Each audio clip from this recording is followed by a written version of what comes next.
अस्सलाम वालेकुम दोस्तों।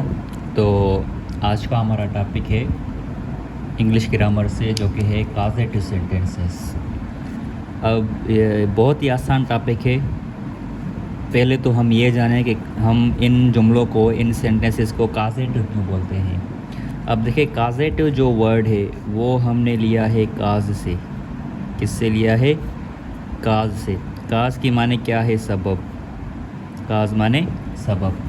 तो पहले तो हम सेंटेंसेस पढ़ते थे जिसमें हम किसी एक्शन को यानी काम को ज़ाहिर करते हैं। कोई भी जुमला हो जिसमें हम किसी काम को यानी एक्शन को ज़ाहिर करें, उसमें हम क्या पढ़ते हैं कि वो काम जो है वो सब्जेक्ट खुद करता है, यानी डूअर ऑफ एन एक्शन क्या है? सब्जेक्ट खुद है। एग्जाम्पल ले, for example, I right a lesson. I right a lesson, इसकी माने क्या है? मैं सबक लिखता हूँ। इसकी माने क्या निकली? मैं सबक लिखता हूँ। तो यहाँ पर जो लिखने का काम है वो जो सब्जेक्ट है यानी जो परफॉर्मर है यानी जो एजेंट है वो ख़ुद कर रहा है। इसमें से हमें मीनिंग क्या मिलती है? मैं सबक लिखता हूँ यानी लिखने का काम मैं खुद कर रहा हूँ। पर अगर हम बोलें कि मैं सबक लिखवाता हूँ, क्या बोलें?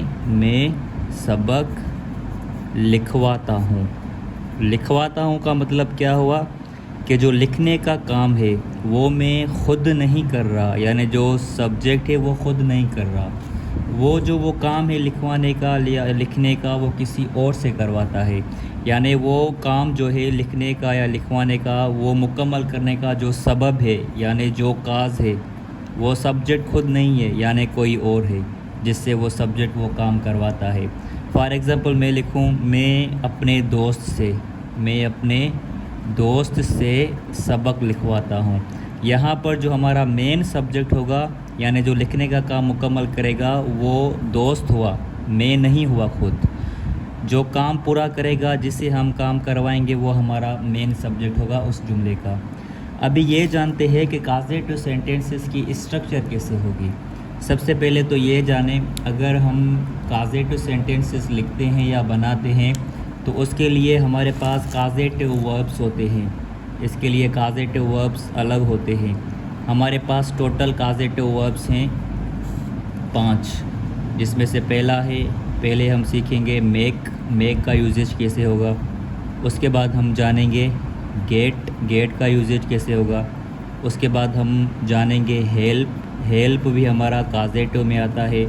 उसके बाद है हमारा लेट, और आखिर में हमारा आता है 5वें नंबर पर जो है हैव।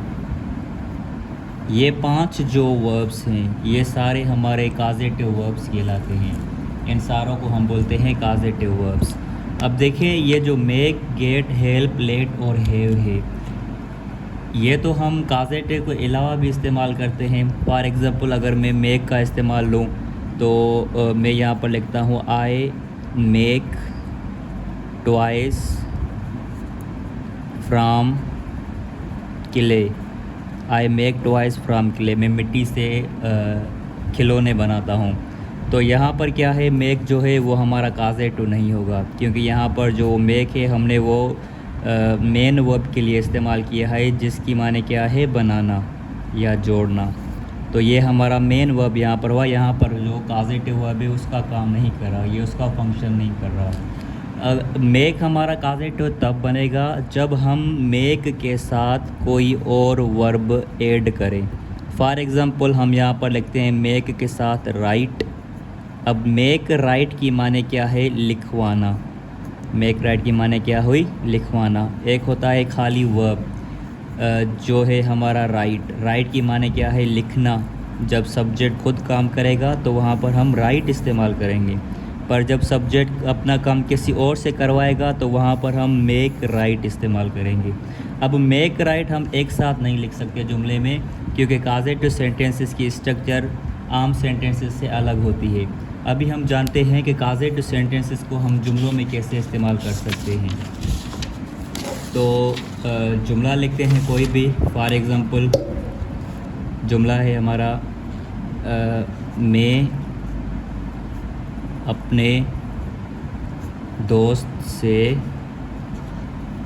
सबक लिखवाता हूँ। अब यहाँ पर जो है लिखने का काम वो किसी और से करवाते हैं, यानी ये हमारा काजेट हुआ, क्योंकि यहाँ पर जो मेन सब्जेक्ट है हमारा वो दोस्त है, क्योंकि लिखने का काम वो पूरा कर रहा है, मैं नहीं कर रहा। तो इसको हम कैसे करेंगे, सबसे पहले वो सब्जेक्ट लिखेंगे जो काम करवाता है, यानी हमने लिख लिया आए। उसके बाद हम लगाएंगे काजेटिव वर्ब जो कि हमारा है मेक, तो लिखेंगे आई मेक। अब मेक के बाद वो काज लिखेंगे, यानी वो सबब लिखेंगे जो काम मुकम्मल करने का सबब है। लिखवाना लिखने का काम है कौन मुकम्मल करता है, दोस्त, तो लिखेंगे I make my friend, I make my friend.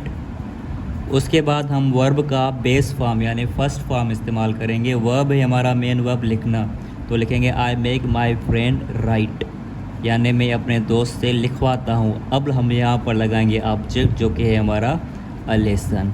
ये हो गया हमारा काजेटिव का sentence, I make my friend right a lesson. सबसे पहले वो जो काम करवाता है सब्जेक्ट, उसके बाद हम काजेटिव वर्ब लगाएंगे, उसके बाद हम सब्जेक्ट लिखेंगे जो काम करने का जो काम मुकम्मल करता है, उसके बाद हम लिखेंगे वर्ब, और ये हो गया हमारा ऑब्जेक्ट। अब पीछे हमने क्या पढ़ा था कि हमारे पास काजेटिव वर्ब 5 है, मेक है, गेट है। अब मेक जो है वो हमने इस्तेमाल किया है एक्टिव वॉइस में, ये हमारा एक्टिव वॉइस का सेंटेंस है। अब काजेटिव का पैसिव भी बनता है। अब अगर इसी जुमले को हम पैसिव में कन्वर्ट करेंगे तो हम क्या करेंगे, जो कि हमारा दूसरा वर्ब है गेट, ये गेट हम इस्तेमाल करेंगे पैसिव वॉइस में जुमले को चेंज करने के लिए। इनकी पैसिव हम इस्तेमाल करते हैं, कैसे होगा, सबसे पहले आई लिखेंगे, उसके बाद अब देखें ये हमारा सब्जेक्ट है, ये वर्ब है और ये ऑब्जेक्ट है। तो आई के बाद हम मेक जो हमारा काजेटिव वर्ब है ये हमने एक्टिव सेंटेंस के लिए इस्तेमाल किया है। जब पैसिव में चेंज करेंगे तो मेक को हम कन्वर्ट करेंगे गेट में, तो लिखेंगे आई गेट। उसके बाद हम लिखेंगे ऑब्जेक्ट, हमने लिख लिया a lesson, I get a lesson. Passive है तो लाजमी है कि हम वर्ब का थर्ड फॉर्म इस्तेमाल करें, तो वर्ब हमारा राइट है तो यहाँ पर हम इस्तेमाल करेंगे राइट का third form written, I get a lesson written. अब ये यहाँ तक ये हमारा जुमला सही है। अगर हम सब्जेक्ट मेंशन करना चाहते हैं तो वो हम आखिर में लगा सकते हैं बाय माय फ्रेंड। अब बाय माय फ्रेंड हम ऐड करें या ना करें इसका कोई भी इशू नहीं। तो ये हमारा हो गया काजेटिव का पैसिव वॉइस। क्लियर? तो अब हम दूसरी वीडियो में जानेंगे कि हेल्प, लेट और हैव, ये जो काजेटिव वर्ब है इनका हम यूजेज कैसे इस जुमलों में कैसे इस्तेमाल कर सकते हैं। उम्मीद है आपको ये वीडियो समझ आई होगी। अगर आ गई है तो kindly subscribe my YouTube channel and share with your friends for more updates. Thank you very much.